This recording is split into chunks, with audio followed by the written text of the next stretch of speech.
గత 10 రోజులుగా మహిళా తల్లులు వివోలు ప్రభుత్వం మీద ఎలక్షన్ టైంలో ప్రభుత్వం ఇచ్చినటువంటి హామీలు నెరవేర్చాలని మరి గ్రామాల్లో మహిళా సంఘాలను సంఘటితం చేసి ఐకమత్యం చేసి మరి అనేక రకాల్లో మహిళలను ముందుకు తీసుకుపోతున్నటువంటి వివోలకు కనీస వేతనం ఇవ్వాల్సిందిగా గౌరవ వేతనం వద్దు మాకు కనీస వేతనం ఇవ్వండి అని చెప్పేసి మరి ఈ మండు టెండలో 42-43 డిగ్రీలు వస్తున్నటువంటి ఈ వేసవి కాలంలో గత 10 రోజుల నుంచి ఇక్కడ చేస్తున్నటువంటి నిరాహార దీక్షకు ప్రభుత్వం స్పందించకపోవడం సిగ్గుచేటుగా మా పార్టీ భావిస్తా ఉంది. మరి ఈ రోజు మహిళలను కోటీశ్వరులను చేస్తాం, మహిళా సంఘాలను మేము చైతన్యం చేస్తామంటూ మహిళలకే ప్రాధాన్యత ఇస్తామంటూ ఎలక్షన్ లో అనేక రకమైనటువంటి కల్లెబల్లి మాటలు చెప్పి మరి గద్దెకెక్కినటువంటి కాంగ్రెస్ ప్రభుత్వం ఈ రోజు మహిళల మీదనే వివక్ష చూపిస్తుందనడానికి ఇది ఒక ఉదాహరణ.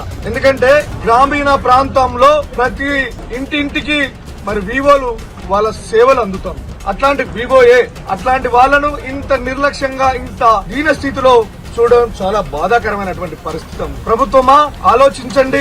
ఇన్ని రోజుల నుంచి ఈ మహిళా తల్లులు ఇక్కడ చేస్తున్నటువంటి ఈ నిరాహార దీక్షకు మీరు స్పందించి వారికి ఉద్యోగ భద్రత కల్పించవలసిందిగా మేమందరం డిమాండ్ చేస్తా ఉన్నాం పార్టీ నుండి. అదే విధంగా వారికి కనీస వేతనం అడుగుతున్నారు. వాళ్ళు ఎమ్మెల్యేలకు ఎంపీలకు మరి మీ మంత్రులకు లక్షల వేతనాలు ఇస్తున్నారు. వీళ్ళు అడిగేది వాళ్ళ కనీస జీవన భృతి కోసం అడుగుతున్నటువంటి పరిస్థితి.